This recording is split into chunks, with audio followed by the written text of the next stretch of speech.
Good morning, everyone, and a very warm welcome to what would have been the bank holiday weekend. I'm sure lots of your plans, unfortunately, have been cancelled as a result of the current situation. So I hope you're still managing to make the most of it, even with this crazy wind that's blowing through. Hopefully by bank holiday Monday, the weather will be even better and we'll be able to be out in our gardens again and enjoying that. This video is out today on Saturday, the 23rd of May. And the point of this one is to kind of provide you with our finalised risk assessment. I mean, hope to keep you updated all the way through with that. This plan is now fixed. We've got that through our trust board. They approved that yesterday. And our local governing board have also approved it too. So I can now share with you the final details, which will hopefully help a little bit. So what I'm going to do is take you through a number of points today. I'm going to share the final risk assessment. Again, I'm going to go through that in quite a bit of detail and talk about a couple of final tweaks and changes that we've made. Having listened to parents, and also the our governing board and the academy board, and also a bit of our own developed thinking. Some of the bits that we'll be looking for you guys to commit to between now and when we come back to school, and then moving through into the new term. I want to share the classroom plan with you guys as best I can, and then also to give you some next steps that we're going to be taking. So I'll talk you through those shortly, if that's okay. So the first thing to say again is, though we're aiming for the week beginning the 1st of June, so that's a week on Monday, just a reminder that all of that could change because it depends completely on whether the government say it's they want schools to open on the 1st of June. It depends on the 5 tests and everything else that goes with it. We're working on the assumption that it is, and we are planning for that implementation from that point. So just with that kind of caveat on it, I guess, as always, we've kept saying it all the way through, but this is a sort of a goal date rather than a set date, I guess, still at this point, although it is looking pretty likely that that's where we're going to be. So the first thing is just a reminder that on the Monday and the Tuesday of that week, we're closed. The school is closed on those 2 days. The reason for that is to allow us to train staff, to get the deep clean done, to make sure all the environments are right, and to get the planning in place as well. So the first day back for anybody will be the Wednesday, but I'm going to talk you through that now. So if I just start to share my screen with you, which is this one. Okay, so you'll have seen this before, we've taken through. There's not a huge deal of change from where we were before to now. There's a couple of bits that have added in. The first thing is to say that we've also cross-checked our risk assessment with the one from Staffordshire County Council. So again, we're completely in line with what's they're advising. It's just that it's personalised to our particular school. The first bit to notice is a big change is here.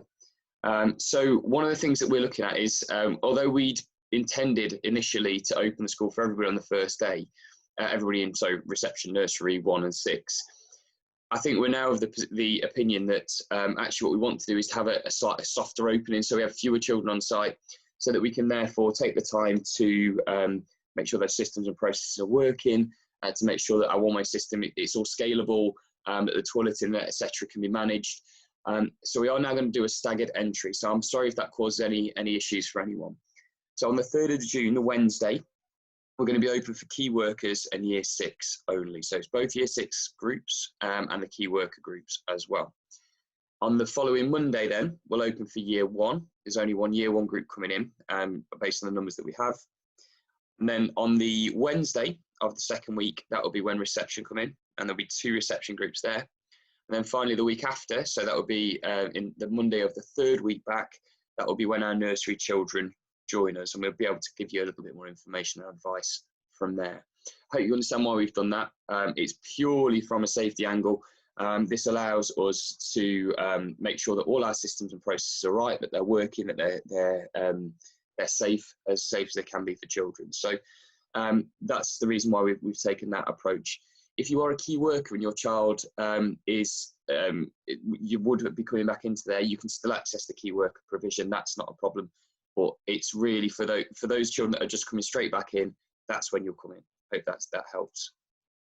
The kind of second major change here was we've been going backwards and forwards really about this decision with having children or adults, other adults on site. Again, it wasn't sitting right with us. We'd made the decision that it was just going to be one adult and that you can bring any other children on site. It didn't sit right. It didn't feel like it was still quite the right decision. So I've gone back and discussed it with some of our parents, with our parent governors as well. And we're of the opinion that actually, as long as your child that you're bringing with you is in a pushchair, So not being carried, not walking on their own, if they're in a pushchair, so therefore they are contained within that pushchair, then they can come with you. But we can't have lots of children in that group. 1 or 2 in pushchairs is fine. We can't have loads. They've got to fit in with that 2-metre box. They've got to not be able to run or do anything else. Only in pushchairs and only a limited number. Again, we'd really encourage you not to bring other children if you can, but I think that's kind of the fairest compromise we can find. So just for clarity, if you are bringing a child into school and you've got a child who's in a pushchair, that's okay. But we can't have any children that are walking or even being carried. They've got to be in a pushchair so that you can keep them in one place and they're not going to go out of that box and cross-contaminate, and not huge numbers of children, please, either. Okay. Obviously, the other parts stay pretty much the same. We're saying that if children are forced to walk to school without supervision, they must not meet friends. If that is found to be the case, if they've been meeting their friends, then they'll be asked not to come into school. That's also the same with children outside of school. So if you're allowing your child to play out on the park or the green, to go around and play with other people, to be on the streets with other children, we're not going to be able to accept them back into school. So if you want the place, then that's one of those elements that we're going to ask you to do.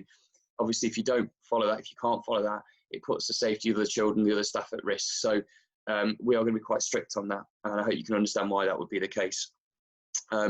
If those children are walking to school, remember, they must understand and follow social distancing, so it's your responsibility to train them in that. We'll also be having that conversation. They must not be able to meet other friends on the way into school. So the next bit is around splitting into waves. We've done quite a bit of work on that already. Everybody will have a defined drop time, and we're going to share that with you on the first Monday back on that the 1st of June, just so we can tweak. We've got a few tweaks to make on that.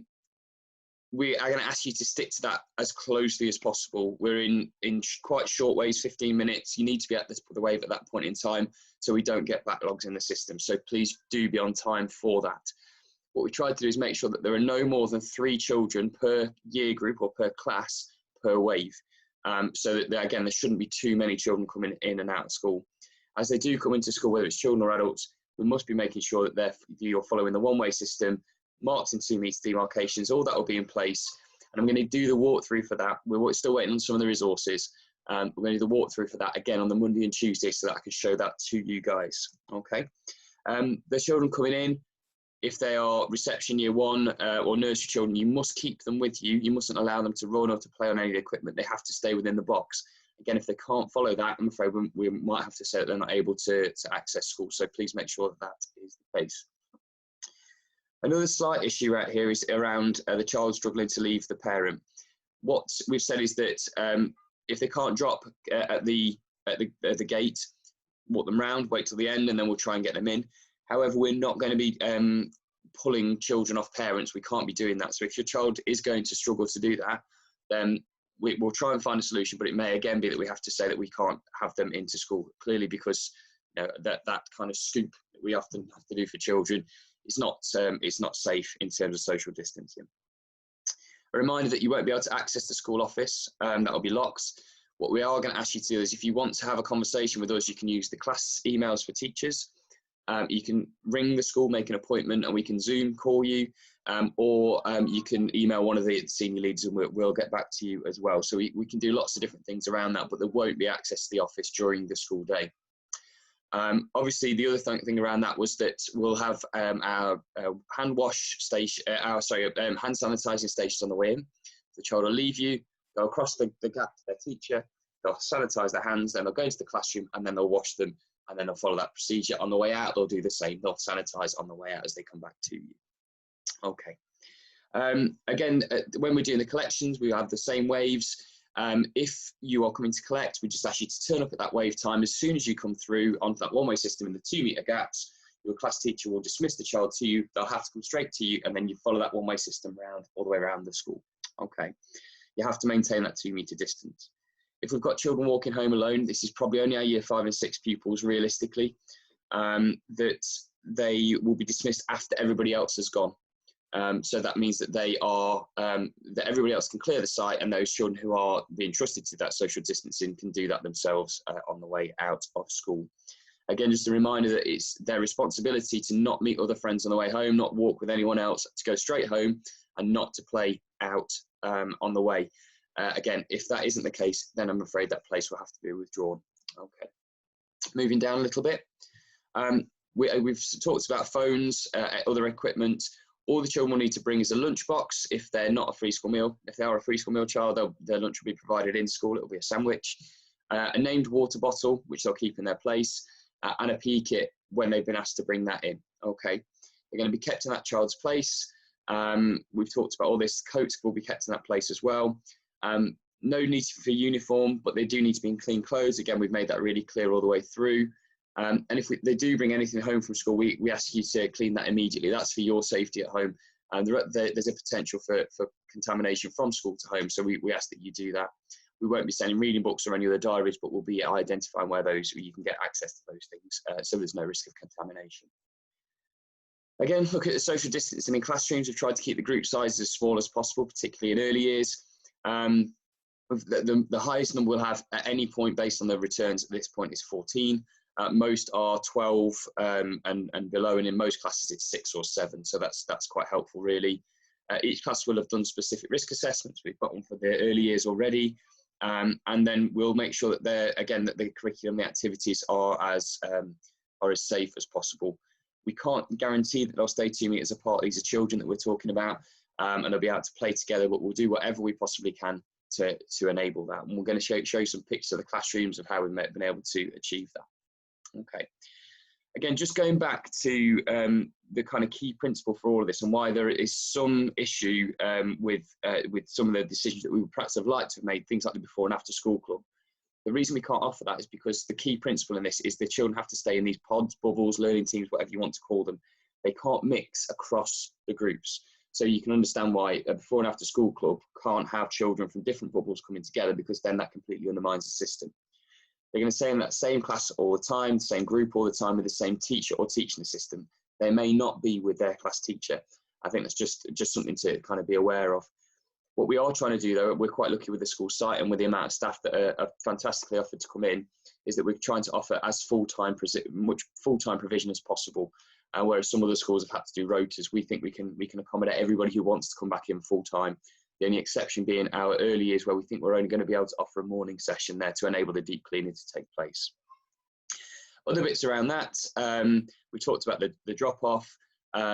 We can do, if there's any messages across the classrooms, the SLT will take that to the classroom door. There'll be a mobile phone for the upper school for reception, and for nursery they'll have walkie-talkies they can call for support and assistance. We've got first aid kits in every classroom now, but if there's anything more serious, a member of the senior leadership will come, we'll put our PPE on and we'll sort that out.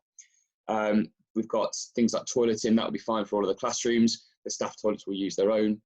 And then things like, so we're even reducing the mixing between staff. They're going to send their photocopying to the printers, and then we will deliver that to their classrooms, again, maintaining social distance. So you can see that in every element, we're trying to reduce that mixing wherever possible. Every child has got their own pencil case, the orders are in for those. We'll only use exercise books in school. They won't be sharing those. They won't be sharing any resources wherever possible.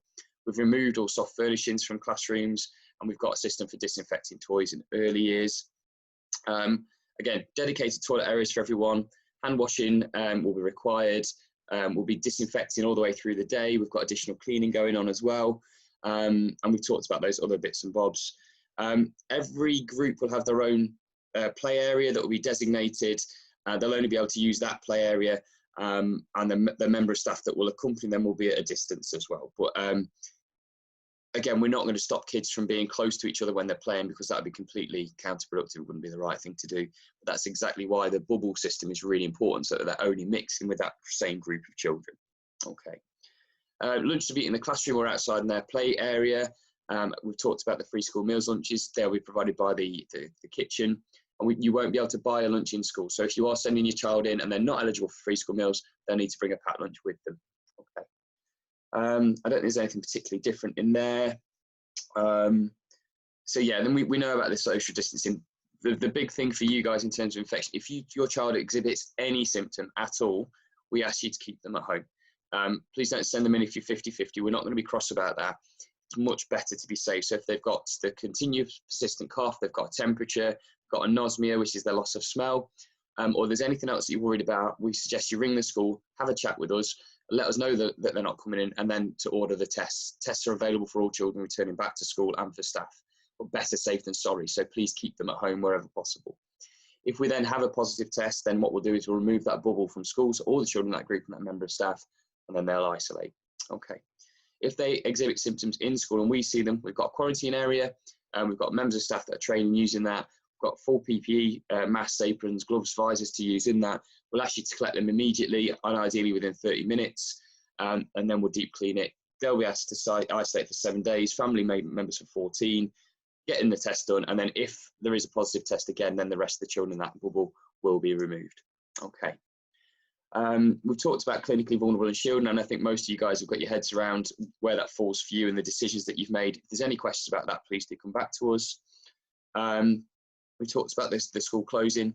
What we said is school closed at 12 on a Friday for weekly deep clean. Just to remind you guys that actually that will be a full day, so it's the afternoon for the deep clean and for PPA for staff. We're also closed the morning so that we can do home learning for everybody. Okay, so the school is shut on a Friday. Okay. That means that everybody then gets a fair deal and the home learning can continue whether you're in school or out of school. You've still got access to that home learning system. There's lots of bits around cleaning there, cleaners wearing gloves, collecting bins frequently, making sure we've got hand sanitizer, PPE, and then we've also got the staff elements around here, which again we've gone through. They've all got PPE, all the staff got PPE. They won't take anything out of school, they won't bring anything in personal, and if they bring anything like mobile phones, they'll be disinfecting those all the way through. We've been supporting staff in terms of their anxiety, and rightly so, but everybody's now willing and able to come back wherever they possibly can, and they're not shielding. And again, we've talked about the free school meals, the home learning. We've got all that in there, and just remember that the morning will be used for that home learning. That's just to make that really clear. If you order free school meals, everybody will continue to get Eden Red vouchers. And we've ordered those for you guys. They should be coming in week by week, so you should be getting those vouchers through either to your phones, or if you've asked us to print them, we'll do that for you. But you'll also get food in school as well, so that you'll get that system both ways. And then, yeah, the other bits, we'll still do our shout outs. We're going to do our classrooms on the Friday, and we've already undertaken all the health and safety testing on the actual school site. So all of our risk assessments in place now. I hope that's really clear, and that we've got the absolute clarity around those key points. So keeping that social distance outside and inside of school, that's not a non-negotiable. If you are bringing other children, they have to be in pushchairs, not walking or anything else. They have to be in pushchairs.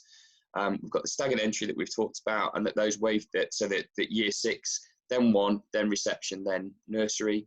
And that those wave times will be coming out to you guys in the first week back. So for everybody, you'll know when your child will be coming into school.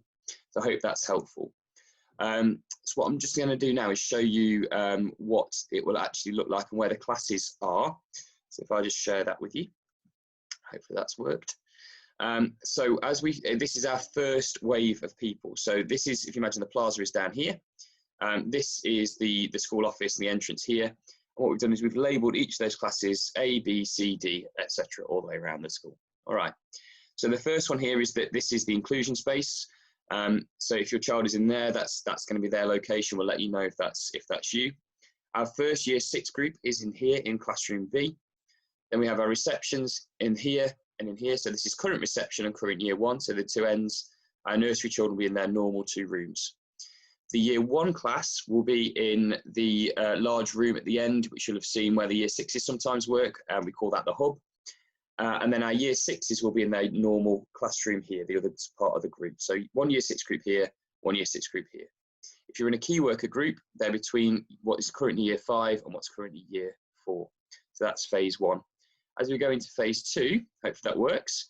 There's a slight change around them because we won't have the key worker group because everybody will be back in school. Same places for all the others. The difference being year 5 takes one of these rooms, year 3 takes this one. There's a double year 2 class because there's enough people for that, and the year 4s will be in the hall. Okay, we'll tell you more about that as we get to it. So that's where you guys will be. You'll know what classroom you are. We'll say, so your wave 1, which is the first one coming into school, and we'll give you a time, and your drop point is the classroom. So if you're in reception and you're wave 1, you'll turn up at whatever time that is. Drop point C means that you're going into this one here. That will all be labelled in school, so it'll be really nice and easy for you to see. There won't be an issue with that. Okay. So in terms of the risk assessment and the classroom plan, I hope I've made that really clear for you guys. I hope you understand the decision you're making.